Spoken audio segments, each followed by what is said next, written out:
Nursing welfare association के banner तले Panchkula sector 6 के नर्सिंग स्टाफ ने किया रोष प्रदर्शन। अपनी मांगे रखी सरकार के समक्ष। कहा, सेंट्रल गवर्नमेंट के बराबर काम करते हैं हम भी, इसलिए हमारा भी बढ़ाया जाए अलाउंस। उन्होंने बताया कि पहले 1600 रुपये था सेंट्रल गवर्नमेंट का अलाउंस, जो कि बढ़ाकर 9000 कर दिया। अतः हमारा अलाउंस भी 7200 रुपये किया जाए। इसके साथ ही उन्होंने कहा कि हम 2 घंटे की हड़ताल पर कल रहेंगे। अगर सरकार ने हमारी मांगे ना मानी तो अनिश्चितकालीन हड़ताल की जाएगी।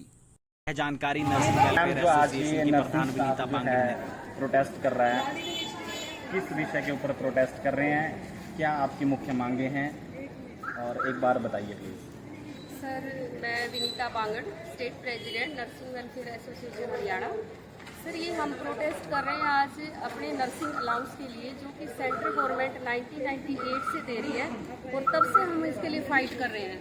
नर्सिंग अलाउंस जब उनका स्टार्टिंग हुआ था 1600 था, आज वो 9000 हो चुका है। हमारी डिमांड है कि 7200 में नर्सिंग अलाउंस दिया जाए, जबकि काम सेंटर में सेम काम है, सेम काम हम कर रहे हैं, सेम जिस रीजन से दिया जाता है। जैसे कि हम नाइट ड्यूटी करते हैं, 90% हमारी महिलाएं हैं सबसे ज़्यादा, अबॉर्शन के चांसेस सबसे ज़्यादा, स्पॉन्डिलाइटिस, सर्वाइकल मतलब स्पाइनल वगैरह की प्रॉब्लम हमें सबसे ज़्यादा ये दिक्कतें आ रही हैं। इन्फेक्शन का सबसे ज़्यादा चांसेस है। इस एवज में सेंटर में नर्सिंग अलाउंस दिया जाता है। 7200 रुपये की हम डिमांड कर रहे हैं, जो कि सरकार हमारी सुनवाई नहीं कर रही है। इसके लिए 29 जनवरी को भी हमारी हेल्थ मिनिस्टर सर से अभी मीटिंग भी हुई थी, एसी हेल्थ सर भी थे, लेकिन मीटिंग में हमारी यस हो जाती है, उसके बाद हमारी कोई नोटिफिकेशन जारी नहीं होती। जैसा कि पर्सनल हाइजीन को लेकर समय समय पर निर्देश दिए जाते हैं आप लोगों को भी कि आप अपने सुरक्षा प्रबंध जो है पुख्ता रखें, उसके लिए सुविधाएं भी मुहैया करवाई जाती हैं, तो उसके बाद भी क्या दिक्कतें आपको आती हैं और क्या उन दिक्कतों का कैसे सामना करते हैं? देखो, पर्सनल हाइजीन हर कोई हम मेंटेन करते ही है, हैंड वॉश करते हैं, ये प्रॉपर होता है। लेकिन जो पेशेंट को इन्फेक्शन होता है, ट्यूबरक्लोसिस के पेशेंट होते हैं, हेपेटाइटिस है, HIV पॉजिटिव पेशेंट है, मतलब कहीं ना कहीं हम इसके प्रोन ही रहते हैं, इन्फेक्शन के प्रोन है। और 24 आवर्स एक नर्सिंग स्टाफ ही है जो पेशेंट को दिन रात उसकी केयर करती है। आपको डॉक्टर्स हैं, राउंड करके चले जाते हैं, लेकिन जो 24 घंटे की सेवा, अगर पेशेंट को पेन है, पेट दर्द है, सिर दर्द है, मतलब एक छोटी से छोटी प्रॉब्लम, पेशेंट और नर्सिस का सबसे गहरा रिश्ता है।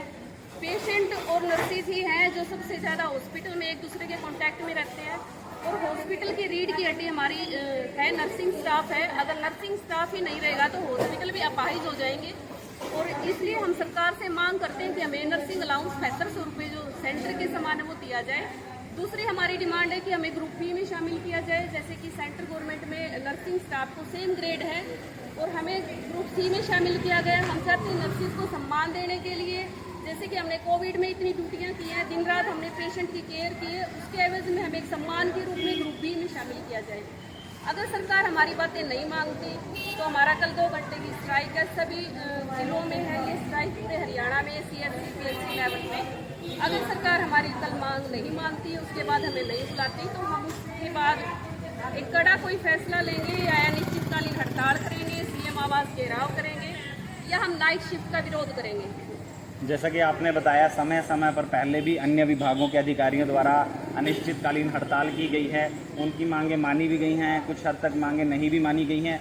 अगर आपकी मांगें नहीं मानी जाती और आप अनिश्चितकालीन हड़ताल पर जाते हैं तो उससे कहीं ना कहीं मरीजों को भी इस चीज़ का काफ़ी इफेक्ट होगा, तो उसे आप किस तरह से देखते हैं? होगा।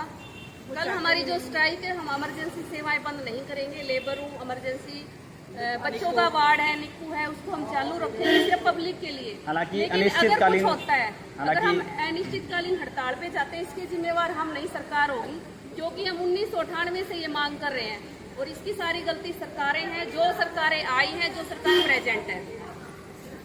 तो आप ये कह रहे हैं कि जैसे आप अगर अनिश्चितकालीन हड़ताल पर जाते हैं तो एसेंशियल सर्विसेज जो हैं वो आप चालू रखेंगे? अगर हमारी मांगे नहीं मानी गई तो हम सारी सेवाएं बंद कर देंगे, इमरजेंसी सेवाएं सब बंद कर देंगे। फिलहाल के लिए एसेंशियल सर्विसेज चलती रहेंगी? यस सर, बिल्कुल। ठीक है।